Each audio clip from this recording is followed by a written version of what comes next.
I kind of want to talk about I would like if we have stuff before we go live that we can just talk some. Oh shit! Hello. Hello. Hello. What's up, bro? Hey, it's the What's Up Bro podcast. We talk movies, sports, TV shows, pop culture, and it's funny, motherfuckers. With nary signs. I'm like, what? How can this... They have Photoshop. Photoshop exists when this artist rendition was done. How the fuck is this not cooler looking than a sketch that looks like it was done by a hillbilly off the side of the road? What the fuck are we talking? Why is this a thing? So you're telling me there's a chance? With Missy. Just let me finish my thought before you fucking interrupt me. Wrong room to ask questions. Welcome to the party, pal! And Mike Markadal. I'm just glad I like vanilla boring sex like this. I'm glad that the sex I enjoy won't get me killed. That's how winning is done. Hey, I'm Dave Chappelle, and this is What's Up, Bro.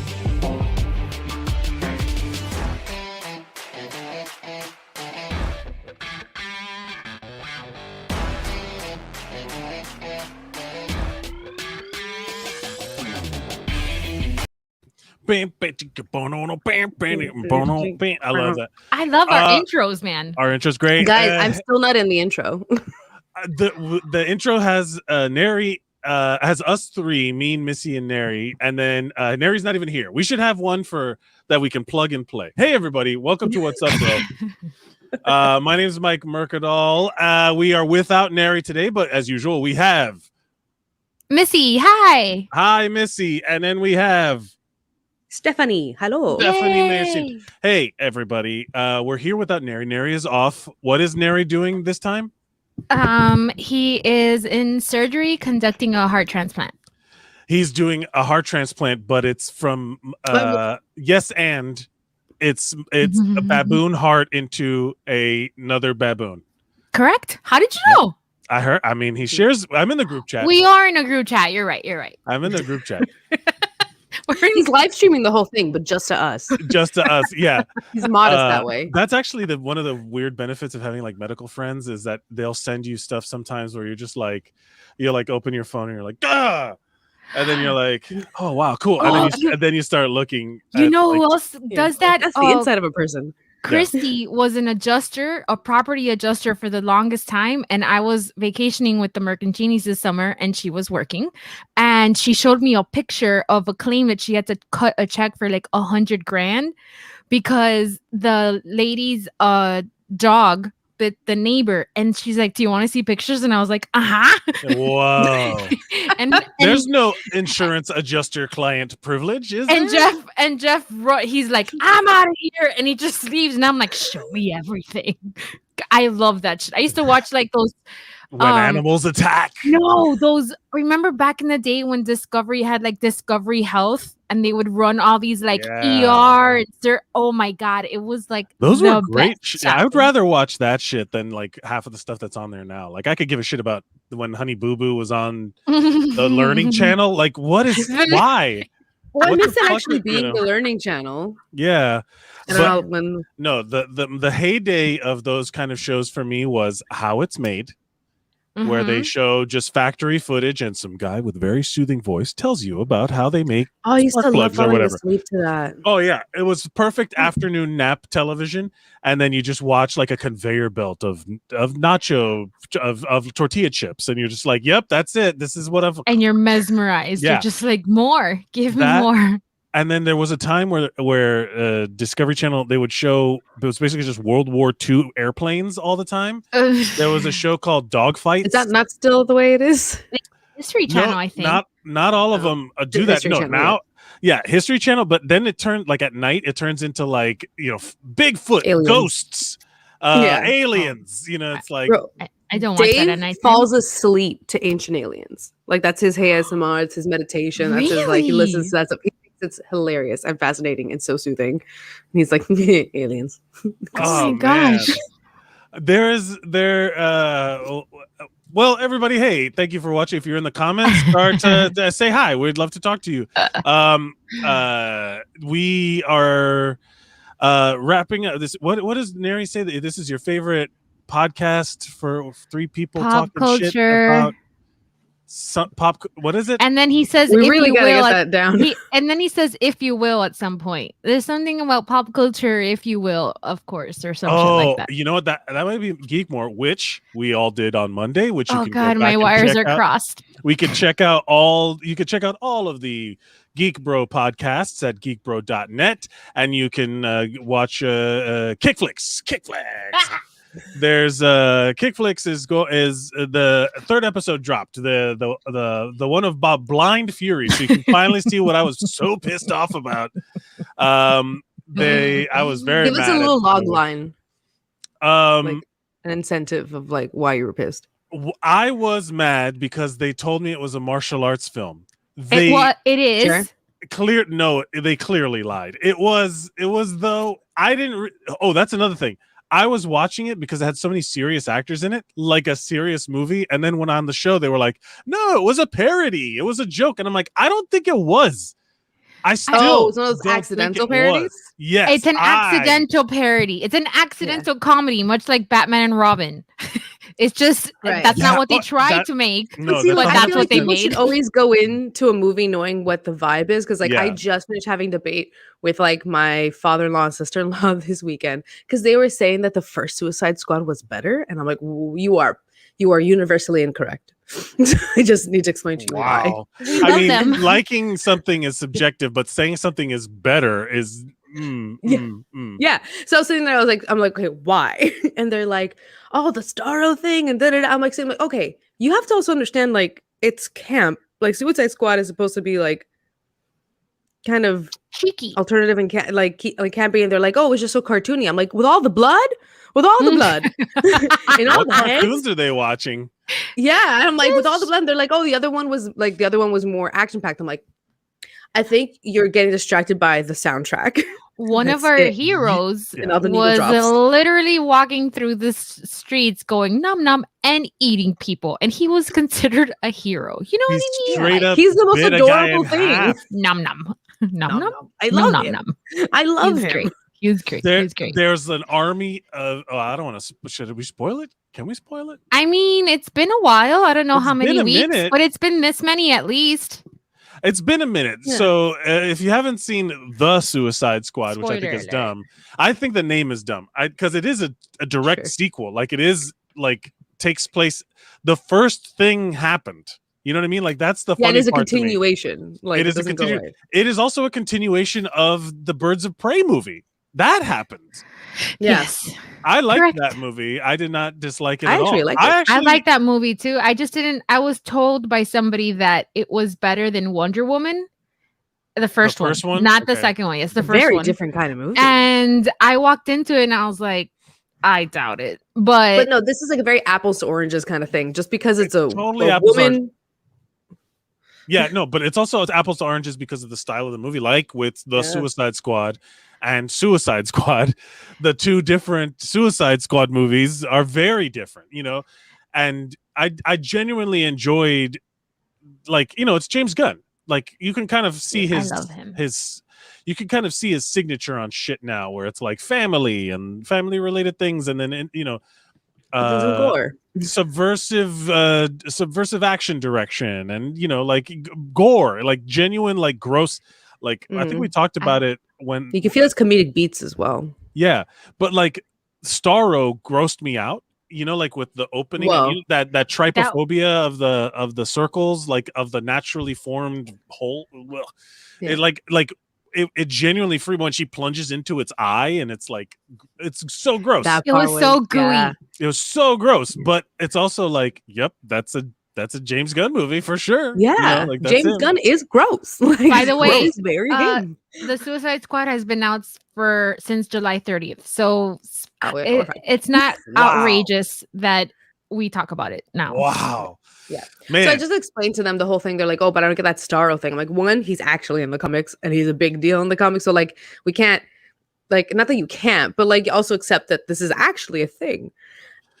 Like that happens, These- right? Like this is an people actual like thing to from think- the comics, and they were Yeah. compared to like, oh, I was expecting like a Marvel. I'm like, oh, you can't though. Yeah, like that's the I will say this as someone who is a diehard MCU fan. Like I fucking love even the bad ones. I love the MCU. I love that they did it. I love that it's. Mhm. I mean, I love that so many people know what it is. I will say this: one of the downsides to this whole thing is that the public perception of comic book movies now it's like saying Kleenex or saying, like a brand name instead of the thing you're trying to, like Coke instead of just soda. Right. You know what I mean? Like it's become that everybody thinks of this one thing as what comic book movies are, but the reality is that there's so much different shit. Look at, you see, Aw. we stand. One of the comments, Steph, your hair is in a bunch of heart eye emojis. Thank you. Yeah, you have To any your hair. listeners, my hair is different. That's true. But yeah, the idea of like other kind of comic book things exist. Like even in the comics, like when people get mad at the Marvel movies for including something that's comic accurate, it's like, hey, the source material's there, like they change stuff, but it's there. And then people like to think that DC comics, they remember them differently than they are. They remember Batman from Tim Burton, or they remember like Batman from Batman the Animated Series, and they're like, yep, that's everything that I need has ever happened in DC Comics. That's why, you know what I mean? Like that, it's such a weird I think thing. it's like the same thing with any kind of. I think it goes for any genre. I mean, you're right, because the comic book genre is such a blockbuster money making machine that it's like you have to be living under a rock not to know anything about it. Yeah, but to be Martin Scorsese talking shit. Que pujo. My God, I can't stand that old man. I mean, I respect his talent sort of because I can't get into gangster movies, at least his, but his fucking uppity bullshit, it makes me nuts. Do you know about that stuff? What? So first of all, I'm sure he's uppity. I mean, he's Martin Scorsese. He refers to the movies as not the movies, but the cinema. Or the cinema He's experience. One of those, yeah. Okay. And then I'm super paraphrasing it, but he's gone on interviews and all this kind of shit to complain about how he thinks that the comic book like superhero genre of movies has really like devalued the cinema because it's just not the way that it was before, because pretentious white guy, old guy. Everything can be the same thing. Like, oh, let's do Goodfellas. Oh, let's do Casino. Oh, let's do The Departed. Right, exactly. Not everything like, can be. He talks shit about these movies being repetitive and formulaic. It's like, motherfucker, you did every formulaic mafia bullshit like a million times. How many times are we you had your mafia chance shit? of defining things. Like, chill out. So, I'm a big fan of just let people like what they like. So he has every right. He had every chance to stay in his business and stay in his lane. Didn't he have something to do with the Joker though? No. He was like, it wasn't a heavy influence. No. Like, It wasn't influence. No, Todd Phillips did the Joker. Yeah, but I'm saying, like, didn't Scorsese have producing? I forget what it was. I don't think so.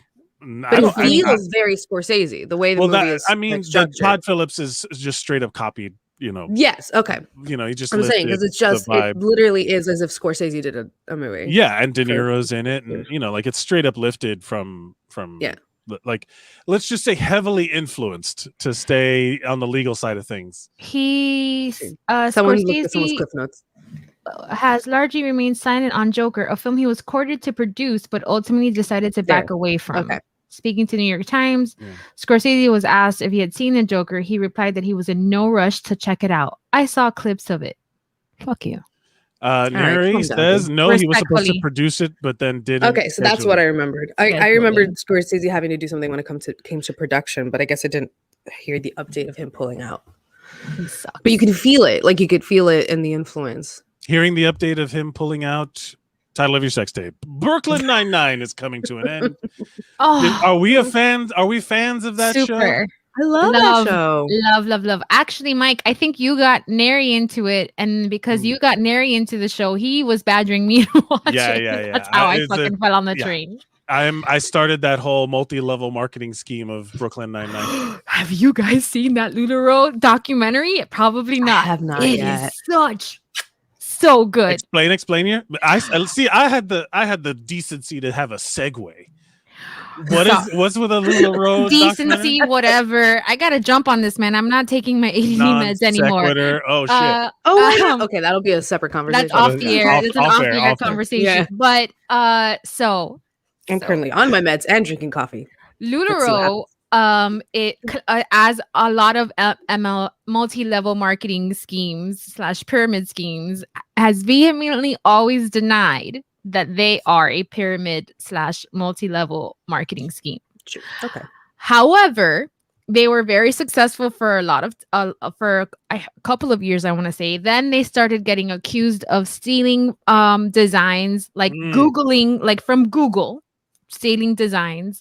And then eventually it led to lawsuits and of charges of fraud or whatever. And up to now, it's just been kind of like guerrilla type of reporting, because you see this shit on TikTok or something comes up on BuzzFeed or whatever, but nobody's really sat down to talk about it, as far as I'm concerned. This is the first time I dip into this little mess. And it's a 4-episode docuseries on Amazon. They go deep, and it's just the ridiculousness. And the clip that's gone viral is this lady talking about how she had earned, because you have to earn everything, obviously, and you had to qualify in sales to be invited to a cruise to celebrate your sales and your ranking and all that shit, right? So this is a lady who's a black lady, and she's like, they asked her about going on, and she stays quiet for 2 seconds, and she goes, you know what, I'm just gonna be real. She goes, I'm paraphrasing again, she's like, being in the middle of the ocean with that many white people did not make me comfortable.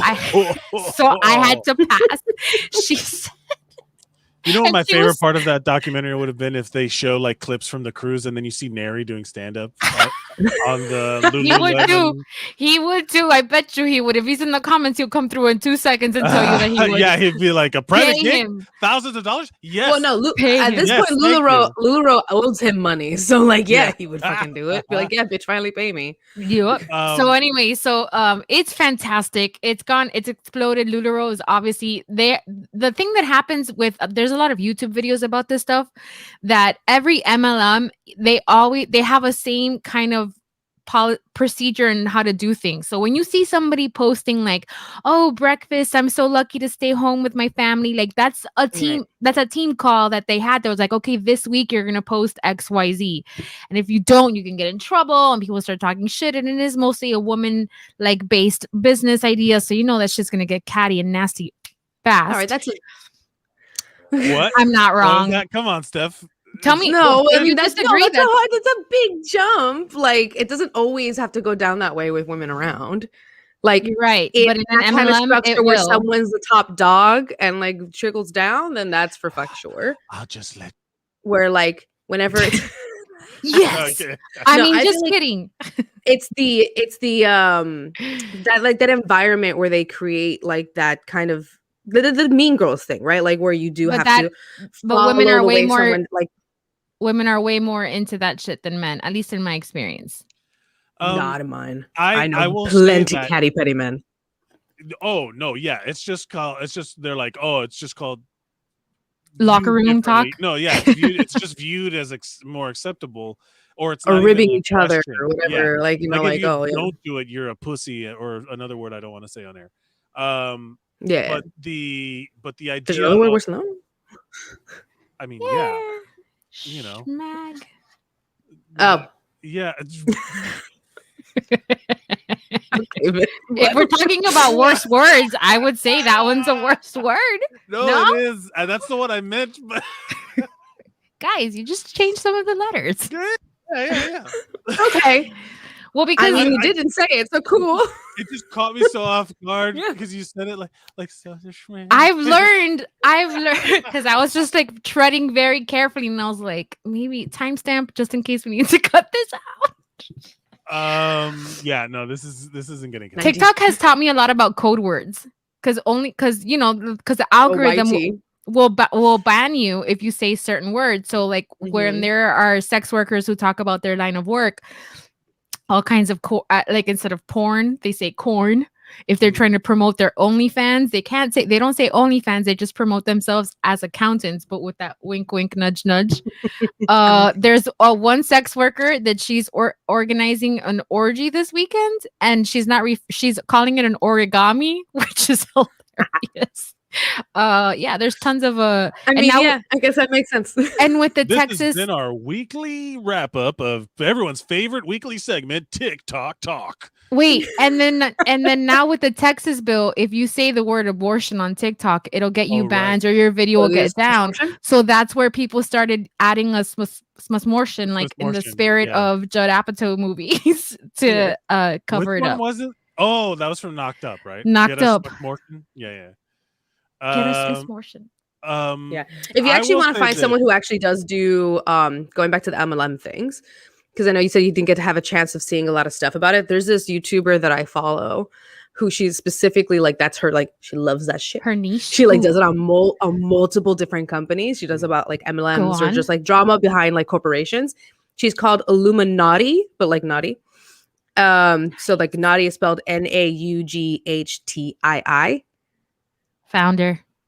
Yeah. She like looks like a little she drew herself as like a little pyramid head because of the Illuminati. Has a million subscribers. Go her. That graph. I've seen that. She dives in. She dives in. Good for her. I love that shit. So I'm looking forward to wasting a lot of time this weekend. Yeah, it's great because like the videos are like maybe 30-40 minutes, something like that. So like if you're like sitting there driving somewhere, something like that, you could just have it playing in the car. I don't know that I want to watch YouTube when I'm driving, but definitely if I'm hanging out. Like if you're listening, you want to use it as a podcast. Thing. Everybody watch Wubro Behind the Wheel. Hilda says there's some really interesting podcasts about MLM horror stories. Share in the comments. Tell me. Tell me more. Throw some link in the comments. Share with the listeners. If you are listening to this as an audio listener after the fact, we go live every Wednesday at 8:00. You can tune in on Facebook, YouTube, and or Twitch at Wubro Pod on everything, I think. But the I do know a lot about the algorithm, or no, I don't know anything about the algorithm. I'm hearing a lot about the algorithm. I'm being told things about the algorithm. Theories about the algorithm. Nothing sticks. No, I don't do research because I'm sick of people using that word wrong. I've not Googled it. But I always see the in the type. I thought you could say whatever you wanted, but when they do the captions, they change the wording in the captions. They change the wording in the captions, and I see like a lot of like return to leet speak. If you're old enough to remember leet speak, when you type in characters instead of like to make it look. Oh, cool. yes. Mm-hmm. I used to do that shit back on AOL. There was like programs that you could get that would work with AOL and change. It would change. You just type in your message and you could like scale up how wacky you want it to be, and it would like build out the letters with ASCII characters and stuff like that. So I'm seeing a lot of that in the comments now, and I get like the weird reminder of like, oh my God, I've been around. The internet is so much older than people think it is now. Like, there was recently a Homestar Runner resurgence. Do you know what Homestar Runner is? Yes, I love Homestar Runner. No. The reason you should I do my research? Do your research. Type it into a search engine, and but the strong bad emails. Yeah, those were the ones that that went really viral. Was this character named Strong Bad? And look, even before, just as I was saying, Jeff, Strong Bad. To this day, I still sing Trogdor the Burminator. Like, there's one where he like, because he always receives reviewer emails and then he responds to them in some way, and then so when the emails come in, he always reads them out. One of them was, it said, "Dear Strong Bad," whatever, and he's like, "Ding dong, bing bong, string strong." And I still say that sometimes. Like, it's amazing what language sticks in your head. Yeah. And oh my God, look, Jeff says they made a board game about Trogdor. We need to get Hilda, Tabletop Gamer Girl, on Instagram, in on this. The Trogdor board game. Wait, Hilda does tabletop like game? $5 She says does she already knows board about game- it yeah, and or well, owns it. Yeah, she's like funded the Kickstarter or whatever. Like but Hilda, we need to be friends. Hilda does board game stuff more, I think, more than like RPG stuff. But I'm for sure has some. I imagine she's been to like Gen Con and stuff. Yeah, but that was where like Strong Bad, the cheat, like there's still the cheat. Like, oh man, there's so many good videos. I'll send you links. Yes, send links, and remember that it was early 2000s internet. The internet of the time of innocence of the early 2000s. Smartphone internet was a golden age. When a golden age of internet where you could go to a website. I remember that there was something Zombocom. And it was literally just a flash animations looping of the word Zombo and some guy going Zombocom. With Zombo, you can achieve anything. It was just that looping forever. And you would it just existed with no purpose, no branding, no advertising. You could just go to a website and not be tracked by an algorithm. What about the Rick Roll website? Wasn't that before the smartphone too? There was no reason for everyone to know about it, and you're like, oh, Dave did that. Not Australian Dave, American Dave. We were actually at a church retreat, and he's like, let me borrow your laptop for a second. How long have you known him, Dave? Yeah. Dave and Steph and all of these people, I've known them for at church least retreat years 14, 15 years easily. Fuck, bro. Yeah. So he's like, let me borrow your laptop real quick. And I'm like, okay. And then he's like, here, I just needed to look something up. And I open a browser and that motherfucker changed my homepage to that Rick Roll website and it starts singing. And I'm like, just trying to turn it off because of that was back in the day when you could customize you could still do it now, but it was a time when you could change your startup sounds. And I remember what we did it to a friend of ours with so much trouble. We put like a porn sound, because of course I knew where you were going the moment you said it. and he opened his laptop because we had seen it. This is when viral videos were forwarded to you in an email. This is when a viral video would get sent to you about. I remember there were so many for a period of time. I used to get a lot about Obama. Yeah, because of racist. Or the chain ones, like God will bless you if you forward this to 37 people. Exactly. I used to hate it because all of a sudden I'm sitting there and I'm like, my Catholic guilt is overruling my fucking logic. That was then though. Now you couldn't phase me. I'm like, I'm like, he doesn't give a shit. Go away. But people would but when I was a kid, I'm like, who sent this though? Actually, in the early Office, the early Office has the whole thing about the mail forwards. Yeah, and that was it. King of mail forwards. Yeah, there would be a video going around, all of those video sites, those shows like The Soup and Web Soup when it came out, and Tosh.0. Mm-hmm. A lot of that wasn't that was just the aggregator. Yeah, and there was all these crazy videos that you would catch from social media sites. It's an extension of that. It's all an extension of email forwards. And there was, for a period of time, there was a bunch of scare videos. Oh God, I hated those. Those were the worst. The jump scare ones? Yeah, where there was one where there's a car driving on a scenic highway, and as I'm saying that, I guarantee you there are people listening to this going, "Oh my God, there's a scenic highway, whatever car," and then all of a sudden a fucking face pops up and goes, "Bah!" and then everybody shits their pants. Yeah. There's an SNL sketch about it. There was for such a long period of time. There was so many of those videos going around, and then videos of people watching those videos and reacting to those videos. Oh my God. If you could go back in time 20 years and with what you know now, do you think you would put in the effort to having a YouTube channel? Yes. That sounds like a lot of work. Yes, because it's when I was in the height of playing with my camera and getting into editing and all this stuff, and I was actually filming things for fun with friends. Right. So I might as well have just uploaded it. Yeah, you're right. And then in college, I in the early days of the fact that when you would get 1,000 clicks, that was a big deal of YouTube. I had started actually uploading videos and actually started getting a lot of clicks, and then I got shamed by my film classmates community. For, really? Oh yeah, other film buffs looked so. think back then in film school back then, the fact that I in class said, I think the internet and like YouTube is going to be one of the next big things. And I think TV is going to start getting a better budget than like some movies. You're going to start seeing bigger deals like in shows. They thought I was insane. You predicted the future. Like I sat there and they were like, fucking bimbo. Yeah, because I was seen as a bimbo. And That's then they so were annoying. It was a bunch of dudes, dude. It was a bunch of dudes. Ugh. Oh wait, It's what you you can do. generalize. Well, no, you had that experience. You're not making a generalization.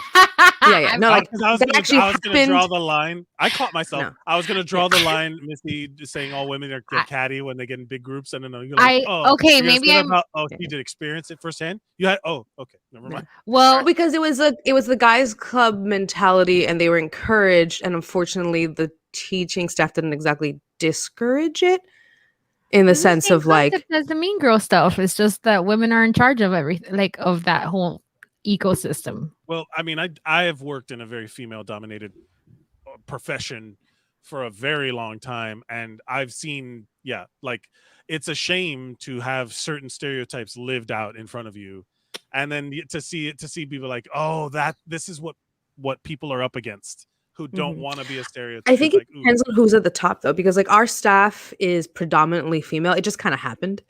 Yeah. Like, so our staff is predominantly female. Like, literally, Dave is the only person in the entire office who's a male at the minute. And it's one of the most nurturing, supportive offices I've ever been they're part of. Australian. They're not American. I was just gonna say that the cultural differences also have to play a factor in it, because the way that Americans conduct business is not the same way that Japanese or Chinese business people will conduct their culture. Their way of approaching a boardroom meeting is completely different than how we would do it, which is completely different how Australians would do it. So that I We're think trying that to come factors up with in our on it own too. vibe in the office. Really, we're just trying to. Yeah, that's I think nice. but it is a product. I mean, there is a tangible difference. I will say, it also depends on the kind of guy you work for. Like, there's tons of broy dudes. Like it's hard. It's a crapshoot. Like you don't want to ever. Let's see.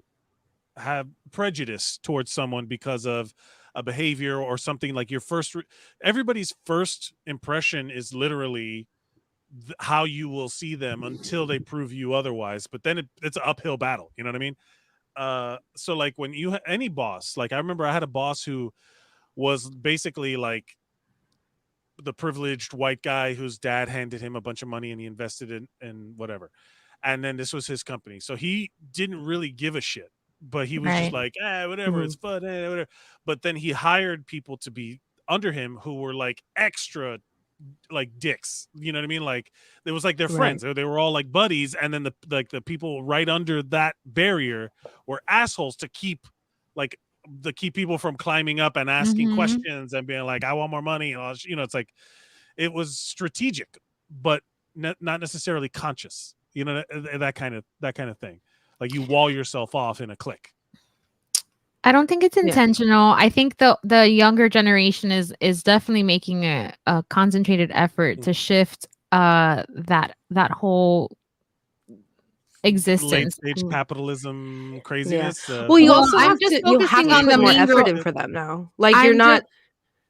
I'm just talking about like. I'm centering right now. I'm concentrating on the whole, like women tearing each other down. That's not considered okay in this younger generation. I mean, it was never okay. So it's just that now it's like they had a meeting and they just all agreed that they're not gonna like be okay with it, because it's never been okay, but still somewhat acceptable, I think, for older generations. Definitely millennials. I will generalize. It's my tough. Group of friends in that. I will say that there's like certain generational like biases that people have, but then there are some people that like you can't go with that all the time. There are like you have to take every individual as an individual, because there's like the Zoomers, the like Gen Z boomers. It's all about like class and position. Don't make me get close to the camera and talk about the global elite. Don't make me. Oh, I have a smile question. to the camera and That'll be like, the rest of the talk- podcast. I'm don't curious. make me be up in the camera. Missy. Wait, this is not, I'm pretty sure this is not gonna set you off, but the internet's really pissed at AOC because of her going to the I thought that was dumb to get the pissed at Met her for. Gala. Did Yeah. you know about this, Mike? It's not that the internet is pissed off, it's that some people are loud on the internet and their font size should be made smaller by the algorithm. Okay, so then that's how you feel. Okay, so then I was curious what you thought about that. That's all. People, it's the thing, it's the idea of these And- people are public servants and should fucking work for us. And she shouldn't be at the Met Gala, but she was invited. She didn't pay for it. But it's not even about that. It's about supporting this like rich people not paying their taxes. And then she wore a dress that said "tax the rich." Granted, it got a million eyeballs, like billions of eyeballs on it. But it's also like, that this is coming. She is like a lightning rod for all of this stuff because she's doing work. Like she's got it. She's always putting herself out there. I think she's right to tax the rich, but also was going to like this huge rich people circle jerk bullshit Met Gala thing. But when else is she gonna have all those eyes, though? Exactly. That's the thing. There's no pure good thing. No good deed goes unpunished. She got a lot of attention, and you know what? People are gonna. I thought it was cheeky. I liked it. I was like, all right.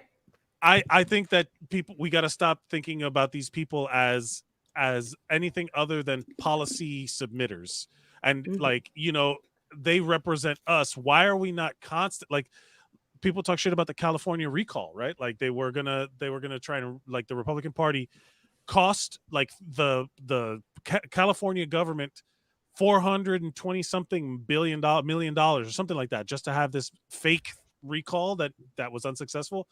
That bill should go to them, right? Like they should have to pay for it, but because there's no consequences, et cetera, nobody's paying for any crimes anymore if you're a certain point of rich, so like nobody, like the crime, nobody even goes to jail for this shit. Just do it. I'm not going to.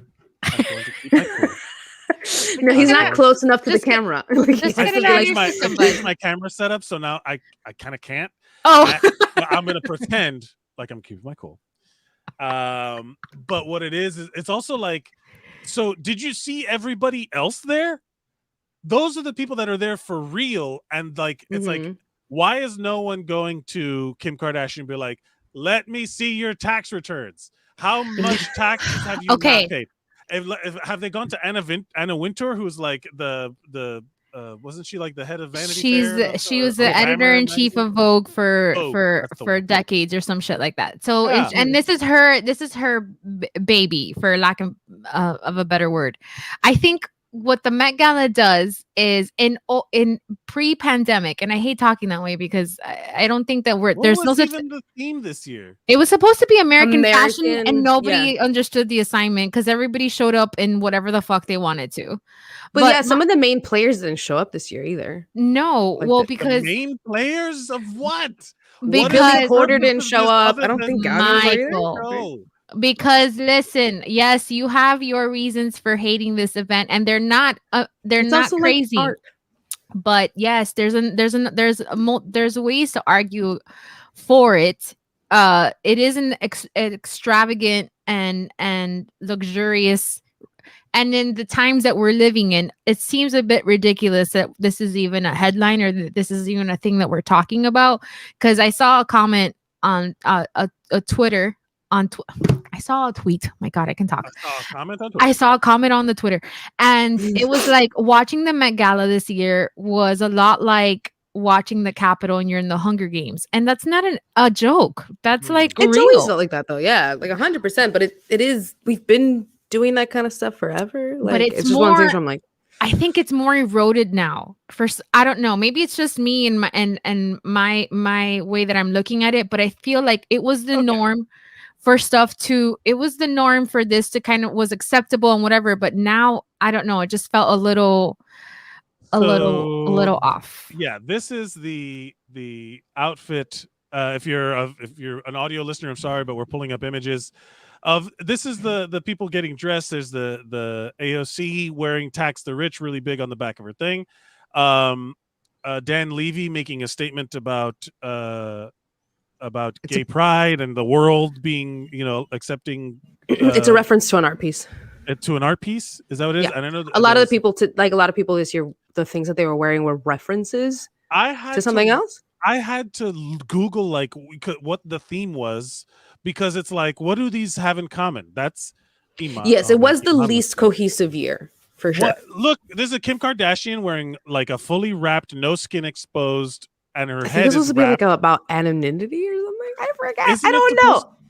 She looks like a Dementor. I don't know. She looks like Peter Pan's shadow is what it looks like. This was Billie Eilish wearing like a Marilyn Monroe. Very Marilyn thing. Monroe. Yeah, very Marilyn Monroe. She understood the assignment. Yeah. What was the assignment? The assignment was the theme, and the theme was American fashion. That's a tribute, an homage to Marilyn Monroe. American is fashion, like that blanket American fashion. I don't know for sure, like verbatim, what it was, but I know it was like something. Hold on. I can't really show with. Okay, I'm gonna Google it. There are no questions. There's only Google. Hold on. While we do this, let's. I'm gonna do my research, guys. Yeah, do your research. Let's go to the comments here. Jeff, one of my favorite lines from that is homestarrunner.net, it's .com. Oh my god, that makes no sense to anyone who doesn't know what it is. Hilda. The theme was American independence. Right. Nobody That's very, very vague. First of all, that's not what I read. That's not what I read, and I was trying to see if anybody else. Hold on, that can't be right. Hilda says, I actually haven't heard about that game yet. Her current obsession is Nemesis and its expansions. I don't know what it's a board game. And it's probably very good. Rookie, what's up, Rookie? My son was the Poopsmith until he was potty trained. The Poopsmith is a character in Homestar Runner. I didn't know that, but the Poopsmith does sound like a kind of mean but also funny name for a kid. He's the craftsman of poop. Hilda says that if she could go back even 6 years, she would definitely tell myself to develop additional kinds of content for my gamer page. Getting in on streaming would have been like a big thing. I would have continued. I would have not talked myself out of every idea I had, because I think back in 2011 or 2012, my brother and I were joking, and we actually started getting the stuff for it, but we were going to do a gaming page specifically to get my reactions when I was trying to play video games, because I am very animated when I play games. I love them. I'm not good. So that used to make him and his friends lose their shit laughing. What was the Met Gala theme? It was like, I looked it up. It's the exact wording is "In America, a lexicon of fashion." In America, a lexicon of fashion. That's almost like asking someone what their favorite food is. Like, that's too vague, well, I don't know. I guess it gives people the freedom to. The Gala showcased the very best of American fashion and all different meanings that Americana can take. That's a different thing. Americana is a different thing. But man, Americana would make sense with Marilyn Monroe, right? Yeah, I guess. But this is there's someone who dressed up like a horse girl. Yeah. Rookie says Little Nas X is cosplaying a cleric, a knight, and a ranger. He is not wrong. He is literally. Look, he did great though. Like, look, I'm seeing C-3PO. I'm seeing Prince. I'm seeing like Pavarotti. Like, Michael Jackson, the Dangerous Tour in the middle. Yeah, that's true. Nice. We're about to get schooled. Hilda says, so the Met Gala is an annual fundraising event that costs approximately $35,000 per ticket. The event is invitation only. Most celebrities actually don't pay for their own ticket, and it's usually covered by the designers if the celebs wear their creations. Yeah, so it's promotion. But it's a fundraising event. But see, like, it makes sense. Like, if it's a fundraising event and it's a way for the Met, it's a way for certain designers to blow up. Like, certain designers, like, careers have been made by being seen. So, like, I get it. Mike? She went as wearing an because her husband is Russell Wilson. Here's more. Megan Fox killed. Megan Fox? Yeah. Mm-hmm. Who's that on the left? Gigi Hadid. Gigi Hadid. I still don't know who that is. Oh, hell yeah.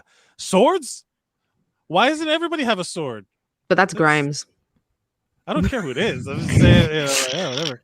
I don't know. I who also these- want to I say don't know that what that is. in terms of cool points, the VMAs were the night before, and you could put a gun to my head, and I wouldn't know who 99% of the people were at VMAs, but I could name a lot of the people that did walk the Met Gala red carpet. So I think I'm still cool, like a little bit.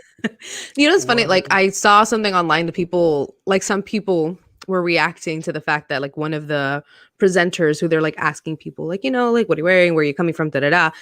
Asked David Beckham's son, like, where he's from. Like, she didn't know who he was, and some people are like, you don't know who he is. Da da da. And like, I love that there was enough people online being like, Who they the don't fuck know the cares? child of someone else who's famous who's done nothing. Like, No, that's stupid.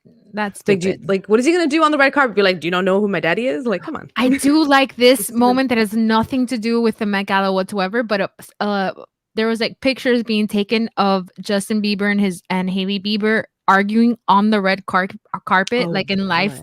live action. I was like, oh, see, interesting conflict. What's the plot? I will So, say like, because I have, don't argue where there's cameras. yeah. Like, I will say Get it together. because I am the Marvel fanboy that I am. Get it together. Simu Liu was there, and there's like pictures of him, being, he's being Marvel guy, but he jumped over the hedges and went and ran and talked to some of the fans that were outside, and I'm like, that guy is doing it right. He is now world famous.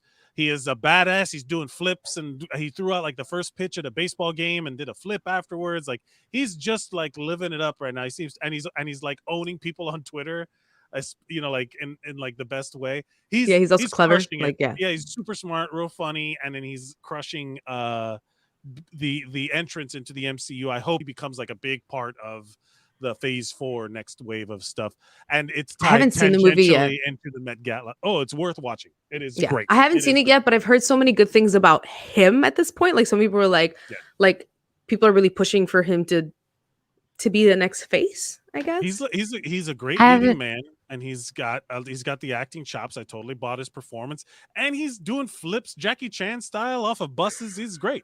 Yeah, he's awesome. Yeah, talk about entertainment. Well, What were you I gonna say? no, I was just saying that I personally I don't know, I have like a love-hate relationship with these super extravagant like events, because I see the point, but I also don't see the point. So Right, like it's Hilda says it's for the Metropolitan Costume Institute. Metropolitan Costume Institute Yeah. in New York, but it's part of the organization that has It's for a good the cause. Metropolitan Like, Opera House and Yeah. the Lincoln Center and all that stuff. yeah. So, Like, I think it's for a good cause. If it's for a good cause and it gets designers seen and that's their passion and their career and stuff like that, just kind of keeps feeding it forward. Like, It's like when Because- people talk about like the carbon footprint of NASCAR. You know what I mean? Where like I'm sure like an F1 and like all of the auto racing industry and like how much gas are you burning just to show off how fast these cars go? And it's like that's a good point, but also like they're making money off of this stuff. So what they have zero incentive to give a shit. You know what I mean? Like fun. there's a Formula E, an electronic racing like thing. I'm not saying it's not fun. Look, I'm not saying No, I'm going just fast in I was cars is just not fun. adding But there's a Formula E right now, which is like Formula One, but with electric cars. They did a thing in Brooklyn a couple years ago, and it's like racing electric cars, right? Why, like those things you never really like hear about, but why is like because there's just all this industry built up around it. Like if someone today, like if the Met Gala never existed and they tried to get the Met Gala to happen in the way that it happens now, it would never happen. Because it had to have built up steam through eras of extravagance that are not good right now. You know, like why do this now? Mhm. Like why not just be like, hey, we had a good run, Met Gala. And as I'm saying that, I'm sure there's people listening to this that are like, fuck you. Of course we have to have the Met Gala. Well, And then because it's like, why? because I think also there's different schools of like fandom for the Met Gala. I think there's those people. I'm not detaching myself from any of these people, like any of what I'm about to say. There are people who look at fashion and look at it as a legit form of art. This is a great event to showcase that. The same thing with New York Fashion Week. The same thing with Fashion Week in Paris. Like there's the machine behind it. Yes, it is fueled by a lot of extravagance that it doesn't make sense for the times that we're living in. But the school of thought of like, this is a form of art. That's your Super Bowl. For the same reason, then why is there a Super Bowl? Who fucking cares about football? I don't fucking care. I feel that way about sports in general. I'm like, man. So the NFL is hugely problematic as well, and I'm not exactly that's what I'm saying. So if you're looking for a fun hobby or something to like that isn't feeding into something that's super fucking problematic, like just turn everything off and stare at the wall. It's very The Good Place, right? Like, have you guys seen The Good Place? Of course, yes. I love that show. Okay, so like the whole thing with The Good Place, I don't want to give spoilers in case someone hasn't seen it, but at some point it ended. Look, I don't know. I don't know if someone hasn't gotten to the point, and there's so many great twists in that show. But I will just say at some point there is a ranking system. Right. That lets you give points on whether or not you end up in a good or bad place. Yes. Sometimes the things you will do, like you are well-meaning and well-intentioned, but it's actually fed into something wrong. And it's played as a joke in the show and a big point. But if you think about it, like even in life, just like right now, we have just brought up multiple red flags on things that other people just enjoy. Right. And sometimes you just want to have the joy in something. But if you really look hard, you'll see cracks in just about everything. Yeah. So there is no such thing as something that is purely like good, that now, doesn't feed into something not great. Yes. Right. And now that is a big, but there's always been the resurgent or the antithesis of that. You know, even in like books like in Brave New World, like the Aldous Huxley book, where they have the savages outside, they have the primitives that don't buy into the system. And there are people like that now that go off into the woods and they homestead. Right. Like they basically, but then you go, like, you see them on TikTok and then you're like, hey, how are you guys on? I thought you guys were like independent from the grid. And they're like, oh, we have internet, we have Wi-Fi. We're not, like, and then it's like, okay, boom. Now you're connected to a multinational conglomerate that is capitalized, like then it becomes the thing that I get up into the camera, which I will say, fine art and the principles of modern art are a money laundering scheme for the rich. Okay. All right. Okay. It is. And okay. I'm not gonna say I will tell you that just do it. If someone were to try to send we should have a rule. We should have a rule that if you want to go off on a rant, you need to wear the tinfoil hat. Like you have to put it on. Each time one of us does it, you have to put it on. I wish to God I had a hat closer to me right now. I only have this one. And it's the it's not whatever. But if you try to take $1 million in cash across borders, you will be taxed, and it will be part of a customs process. But if you take a piece of fine art valued at $1 million, that does not get taxed. It does not get. It just becomes a proper piece of property that you then transfer over. This has been going on for centuries, where people, like only rich people had art because. Oh wait, hold on. Chiquita with the save. Here we go. Love you. Okay. Yeah. Okay. The reality Tell of us serious things money, while wearing that. Great, thanks. Yeah, the world financial markets. God, I hope Neri joins now. Really true. The point being is that it a feather? What is it? There's rich people will always find a way to keep their money, and a lot of charitable organizations are the same about that sort of thing. So, like, forgive me for not caring about the Met's Costume Institute of New York. I respect the people who do it and the art and all that stuff, but there's an entire industry built up. Like I have to balance between wearing this hat and not wearing this hat. Right. That was a good point. Yeah, it is fine art. Like Art Basel, the guy that paid $150,000 for a banana with duct tape on it. Remember that? Yes. Tell me that's not a fucking scam. Tell me that's not art, like, can't you just say that also about, like, what is the new thing that people are investing in, like NFTs? What are they called? Yeah, NFTs. It's bullshit. It's all bullshit. What are NFTs? Oh, non-fungible Mike, tokens. put the hat back on. Is it that crypto shit? It's it's an extension of digital. There's a daisy on your hat. It is. I was wondering if it was a feather earlier. That's why I was like, it's all of these are extensions of having a piece of something that exists uniquely in that form that is collectible, right? So like I was talking with some friends that have the comic books that are signed by the author, and they were personalized to my friend Dave. To Dave, it was the artist from The Watchmen. To Dave, Cool. such and such, and it's signed. It is worth less because it is personalized, and you can't just sell it as an autograph. If it was just his signature, you could have it's more marketable because it's like only Dave's will want that specific an autograph. We know too in this room alone. Yeah. My Dave would be very excited to buy that. Absolutely. American Dave would probably buy that shit too. Yeah. Yeah, there'd be a bidding war. See, there's a market. But There's a even market. then, like if like certain sports figures were known for not giving autographs for free because it would flood the market with their autograph, and their autograph would be devalued. Like there's a whole ecosystem and economy to trading collectibles. Yeah. Digital Everything. forms of this has made it really hard for people to capitalize on those markets. So they create non-fungible tokens, which is literally just a digital file that exists in that form, and no one else can have it in that form. Yeah, but like people are taking screenshots of the picture that is posted online. Like it's like, what are you doing? You know, that some of that stuff is so people have dumb, been and it's able a to pay scam. multiple thousands of dollars for just like a digital file of a moment that exists. Yeah, that's basically what it is.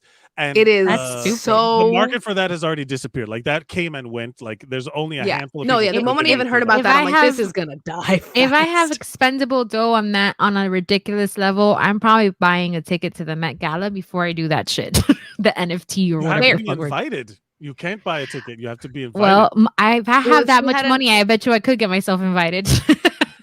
Look, rookie, put your tinfoil hat on, because Rookie says the same thing. NFTs are just money laundering tools. See, but this is what I'm saying. That's what I'm saying. Any big ticket collectible, like that's essentially what fine art is. Like also Picasso was famous because he had this Jackson Pollock, right? The guy with all the splatters. Mhm. He was a popular artist because of his life, like not the art itself, you know. So like every artist has to have some draw for you to purchase their art. Like Van Gogh died and he cut his ear off and he was a tortured person, but he made Starry Night, and everybody puts it as this beautiful thing, and it's like, hey, that guy did that like right before he killed himself, and it's a horrible. He was poor. manic. He was in a nightmare. poorhouse. Yeah, it was a horrible nightmare for him. And then there's like women who like the white woman's Instagram in Bo Burnham's. Bo Burnham, where it's like that vibe, where it's like my mom's favorite art piece. I'm like, man, Mom, we got to talk about how dark that shit is. And I went to the Van Gogh exhibit here in New York, and there was just a bunch of people, like so many Instagrammers taking pictures of like the wall, and they're like looking like, oh.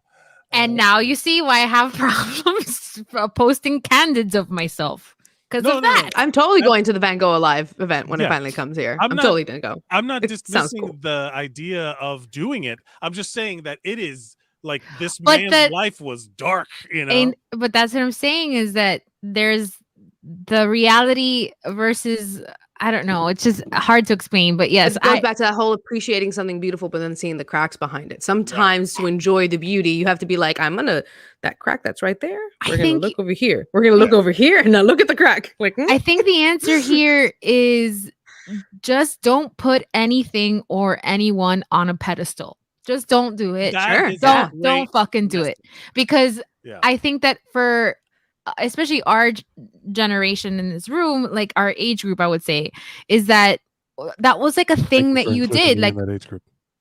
I'm 30. I'm gonna be 39 in March. I'm not that far Oh, behind. I thought you Yeah. were younger. No, thank you, but no, I stay home a lot.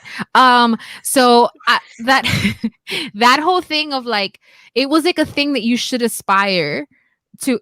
There he is. He always lets himself in. I don't like that. Well, do you know, not- it's do not like that. hey, so glad you can join us. Hey. Mike is mad.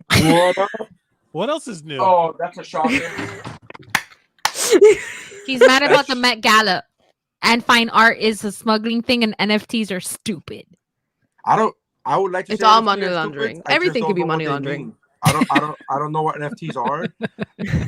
They've been the literal different like translation that what NFT mean has been told to me 15 times, and I'm still like, It's like me in football. I'm like, oh, Somebody really? tell me what a non-fungible token is.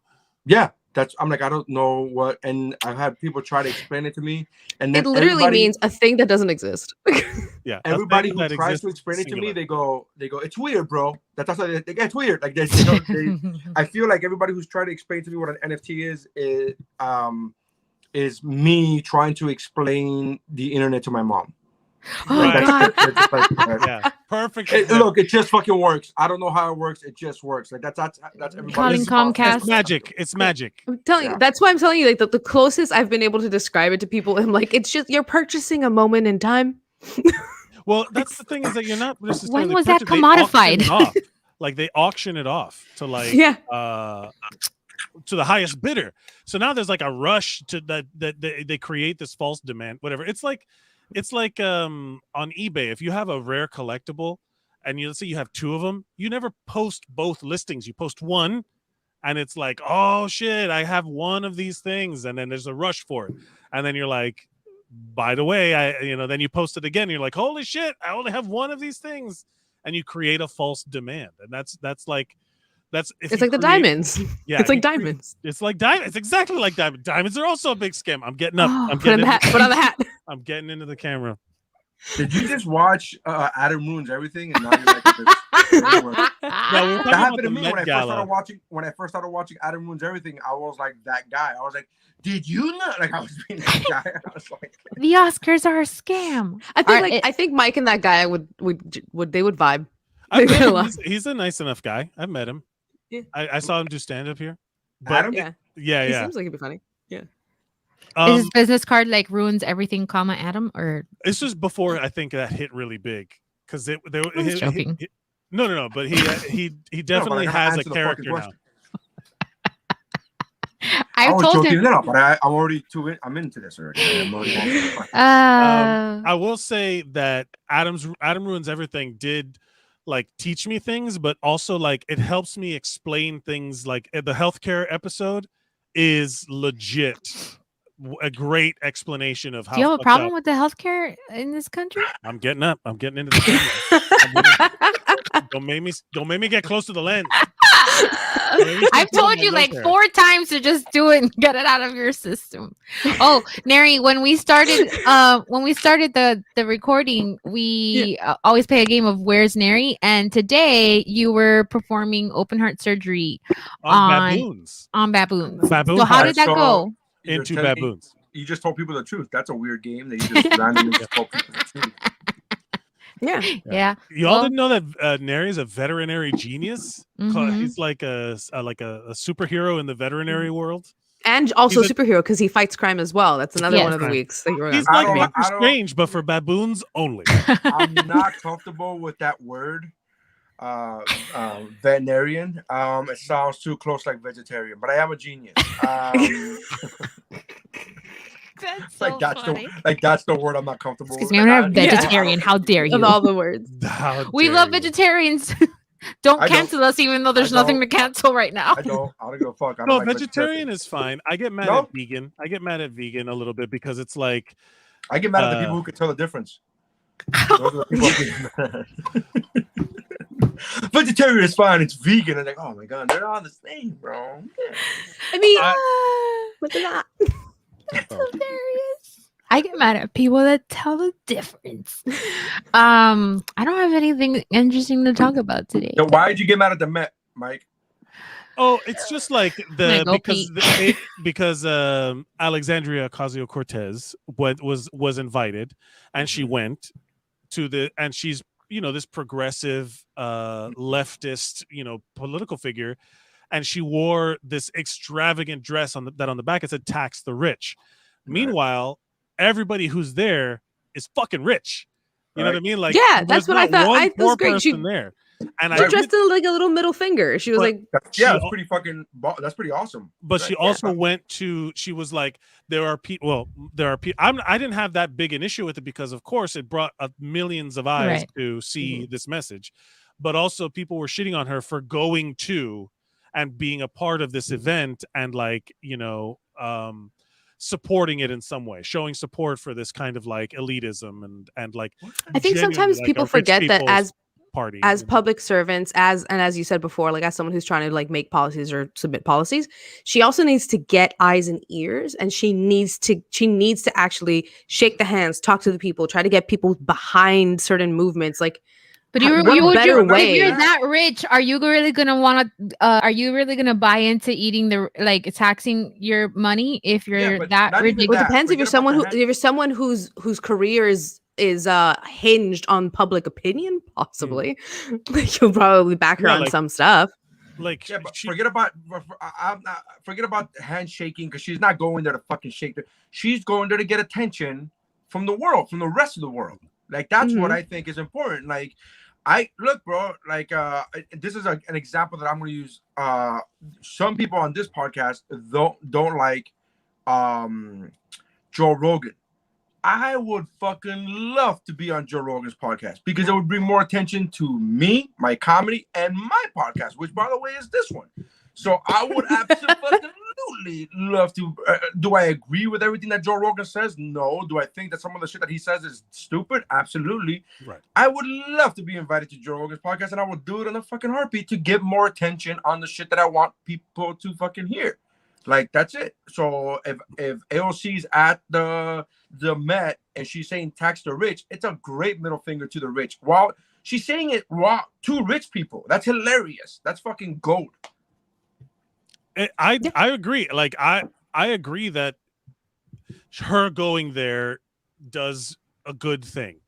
I disagree with the fact that it exists. Like, it just drives it like hits me wrong that people are just like jerking off to the fucking, oh my god, and all this crazy. Look at the. But not everybody's doing that. Is what I'm telling you, is that some people look at that as a fashion event, and some people have reverence for fashion as an art form, the way that you guys have for comedy, the way that other people have for. Hey, I get it. The entire movie industry is based on gangsters laundering money. The entire film industry is based on organized crime. Like, I get it. Cinema. I'm sorry, Mark, it's cinema.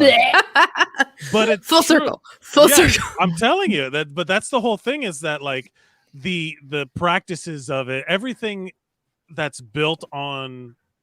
This is where I do definitely get tinfoil hattie. Everything that's built on like capitalism and like the drive of profit, like is inevitably corrupted. It inevitably gets. What is not driven by that? That's a good question. Nothing. Nothing in the United States anyway. Nothing, you know what I mean? Like, anywhere. Everything can be commodified everywhere. That's why I'm saying, if you want to keep your sanity, I think the best strategy here is don't put anyone or anything on a pedestal. You're right. Mm-hmm. Oh my god. Also, I just ordered my new iPhone. I'm fucking super stoked about it. I just ordered it. I haven't ordered it yet, but I'm gonna. I ordered mine. I'm on the iPhone upgrade program. Me I'm too. contributing to this terrible business that it's like, hey, these child slave workers are really excited about our new product. Hey, my kid is still dropping shit, so I'm just gonna ride this out. I'm just gonna ride my phone out. Like, I love the fact. Stuff's like strategy, guys. Strategy. Can we just talk about the fact that Mike is like, anything that can be by capitalism is corruptible. Also, I'm on the upgrade plan for my new phone.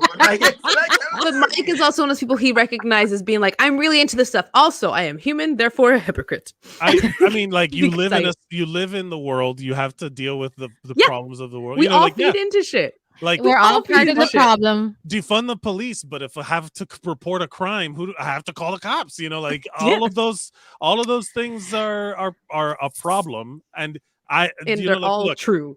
May I suggest the world is going to end in about 10, 15 years anyway? Can we not go for big air? Like, go what's up? 15 years. Can you imagine the iPhone 25? Oh my god! On that note, Neri, you have another show. Can we do a really quick "Am I the Asshole" before you leave? You're good. I don't have to. The next show's not until 10:30, so we're good. Okay. Do you have one, Missy? I want to bring something up though before we hop onto that. Okay. Speaking of not putting people on pedestals, has everyone else's like social media been flooded with John Mulaney even more this week? Yes. Than last week? Mine is all Norm Macdonald. Rest in peace, Norm Macdonald. Yeah, no. Well, it's all about people from Nicaragua. So that's true. Yeah. I have I've taught my algorithm that I like a buffet, so I have gotten a little bit of everything. But the John Mulaney Olivia Munn thing has gone even more, like even more than And like. 'Cause I now- know last week was when everything came out, but this week I've seen more stuff because now people are starting to analyze Anna Marie Tendler's like Instagrams. I know, and like deep dive into that. I'm like sitting there, I'm like, can you just let the woman process? Last week from Missy. Yeah. And I'm like, the what? Well, that's John Mulaney, Missy last week told me about John Mulaney and Olivia Munn. I go, no, isn't she with Jason Sudeikis? Like I was like that guy, and I was like, what? That's like, Olivia Wilde. And that's exactly what she said. And I was like, oh, that's right. I forgot. I don't give a fuck. I just don't care about other people. Which is fair. The only part of the story that interested me, because she Missy was telling me about it, and then I went to Google it. His interview with Seth Meyers was about the intervention that they had for him. That was the only part of the story. Once he started getting into like dating, I was like, I don't give a fuck. You're clean now. You're cool. All right, that's cool. That's all I do. When Missy was saying that she taught her algorithm that she likes buffets, I'm like Sizzler, Shoney's. There's one. Remember Shoney's? There is one Piccadilly left in Miami, and I am trying to get somebody to come with me. The Chinese, all-you-can-eat Chinese buffet, the sushi buffet. But Seth, that's something I miss. I miss a buffet. Don't have it in Australia. What a dream social media feed of like all these buffets. Like, oh hell yeah! Oh my god. Steph, we can talk about it offline if you want. But let me do the because I think we talked about it last week, and I reached the limit. So this is a quick 2-paragraph. Am I the asshole? So it should be interesting. Am I the asshole for damaging my ex's car and not paying for it? Yes. Okay. I broke up with my ex Ryan because I found him on Tinder talking to other women. I First moved of out. all, how dare you? Sorry, Ryan. The Ryan part is really what got. I'm sorry. I apologize. We gotta. Let's get to the end. I moved out of his house and I'm living in my own apartment. A few days ago, Ryan messaged me. This might be you, fucking Kelly. A few days ago, Ryan messaged me begging me back. Ryan said he was sorry and that he wants to get back together. I told him I needed space. He asked if I was seeing anybody and I said no. Ryan told me I'm not seeing anybody either. I'm still so in love with you. Yesterday, when I was walking back from the grocery store, I saw Ryan at the Wendy's parking lot with another woman. At first, I assumed she was a friend until they started kissing. For my own amusement, I stealthily walked up to the car and knocked on his window. Ryan was so shocked he put his car in reverse and hit something. He drove off and later texted me that I needed to pay for the damages. I blocked him. Am I the asshole? Edit. It was a BMW and he's 52 years old. How old is she? She never says. So she might be young. She didn't do shit to his car. She just existed. But here's my. She There's did a lot. She did the vehicle version of like, boo. Yeah. Here's my okay. So we have what's written. Here's my speculation. Hit us. Why the fuck did she go up to the car in the first place? Like, why does she care if they're broken up? Why does she care? Because he's trying to get her back, claiming he's not seeing anyone else. So she's going to be like, motherfucker, answer. I know. Now you have your answer, but why? Who cares? No, because sometimes you want to show people. You want to show people that you're not stupid and that you fucking know what's up. Like you just also want to be like, don't blame me. Take a picture. Yeah, we have our iPhones built by child slaves. Yes, but she gets to have the immediate like look on his face. Slaves. You keep saying child slaves when you're talking about I'm sorry, iPhones. they do get paid. Yeah, and who else are you gonna get to put the little thing, the little chip? I mean, come on, man. Their hands are perfect for that type of shit. What are you talking about? You make it seem like a bad thing. No, continue. Little kids fit in the mines better. That's why we should send them down there. Yeah, I mean, that makes sense. Who else are you gonna send down there? Fucking 6-foot men? A grown man? No, get a child down there. Come on. Are we done? The thoughts and opinions by Mike and Neri are not one shared by Missy and Steph. Missy and Steph are like, we're not in this. Goodbye. Yeah, you're not a part of jokes. You're not a part of jokes. Yeah, how dare you be a part of jokes? That sucks when you miss the point of a joke, man. We know. My question is that like it does feel like she's also like buffing her reaction out a little bit. she's definitely telling a biased story. We all do when you tell a story. That's what I'm saying. So when she posts that she walks up and knocked on the window, in my mind, I feel like there's more to it than that. You know what I mean? Like I feel like I'm speculating. I feel like I think it's a bit of a jump to be like, oh, you definitely. It's like she could have literally just like even walking up. Yeah, she could have walked up with a bit of swagger and a bit of speed, but like just walking up and be like even like a what's up, motherfucker? Like in the face. But why? Yeah, but here you're missing the point, Mike. Yeah, it doesn't matter why she did it. The fact is that the car got damaged and it wasn't her fault, regardless of why she fucking rolled up to the guy. Yeah. It doesn't matter how fast she rolled up to the guy. It doesn't matter unless you went up to the window with a fucking baseball bat and all this like that type of shit. Unless that was the extreme, because now we're jumping through extremes. But unless that happened, which again we go by what's on the page. Here on Wubro's Am I the Asshole? It doesn't matter. It's not her fault. Like, how is that her fault? She didn't grab the car and shove it with Hulk strength. Like, it's not her fault unless that there was. That's the thing, is that if there's, because this is a situation where telling the story differently would, in a court of law, would determine guilt or innocence. Because if she's coming at the car and she's banging on the window in a threatening manner, he has every right to get out of there as quick as possible. And if she's got something in her hand, like a weapon, keys, a stick, who knows? Any stick longer than 6 inches is technically a deadly weapon. Sure, but that's not part of the story, though. But she doesn't have a dick on her. She just has a regular hand. Relax. Yours would not be lethal. That's right. 5 3/4. 5 3. You're just under legal. Just under. Not lethal. Listen, I do think that there's a good point that Mike brings up in the sense of this story is way too one-sided for there not to be something missing.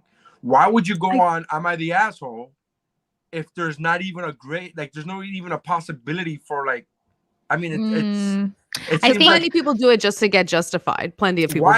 Why is she even doubting that she's not the asshole? Because why does it seem like there's anything?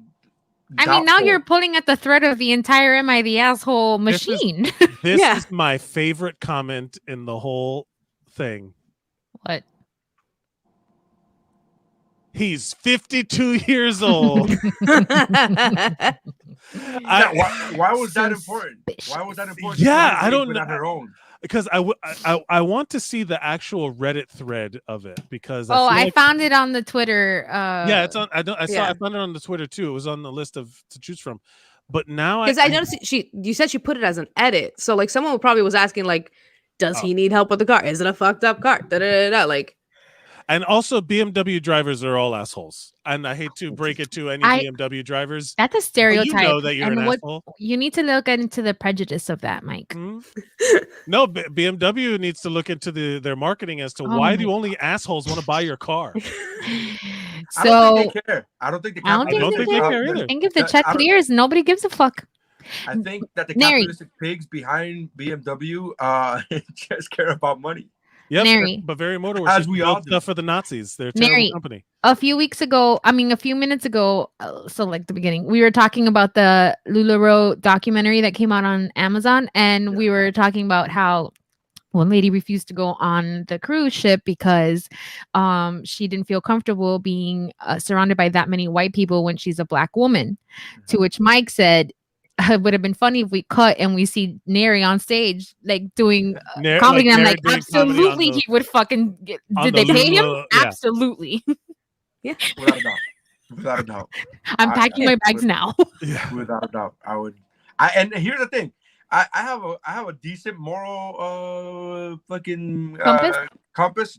But even when it comes to money and the fact that I don't have any, I am willing to justify me getting money like anything, really to an extreme, right? People are like, what if neo-Nazis hired you to do a show? And I was like, that's more money, that's less money that the neo-Nazis have for hatred to burn crosses. Yeah, like that would be my justification for that shit. Is it wrong? Absolutely, it's wrong. But in my mind, I'm like, well, I mean, I'm taking money from the machine. Yeah, taking money from the machine. Like it's that kind of like anything could be kind of waved off as taking money from the machine, and I'm down. Like taking money from these racist and if it's gonna feed his children, he rightfully has. Yeah, feed his children. It's going to those little kids building his iPhone. Yeah, yeah. No, that's an pennies at a time. And to the audience, I'm fucking joking. Relax. Yeah. I would not do a show for Nazis. I don't like that. Would be the weirdest show of all time. You should do a Nicaraguan bit for Nazis. That would roll them over fast. White people, no, not going well, man. And man, when you die at a neo-Nazi show, you fucking die. Yeah, they kill you. Yeah, that's not metaphorical. There's a movie with Daniel Radcliffe called Green Room. That's where he plays a skinhead, and it was like I never watched it, but the trailer was like. Oh, I saw it. Was it good? Daniel Radcliffe. I don't think it's Daniel Radcliffe. It's Patrick Stewart. He's in it. I don't think it's Daniel Radcliffe. Yeah, those are very different. They're British. No, I could have sworn there's like a Daniel Radcliffe.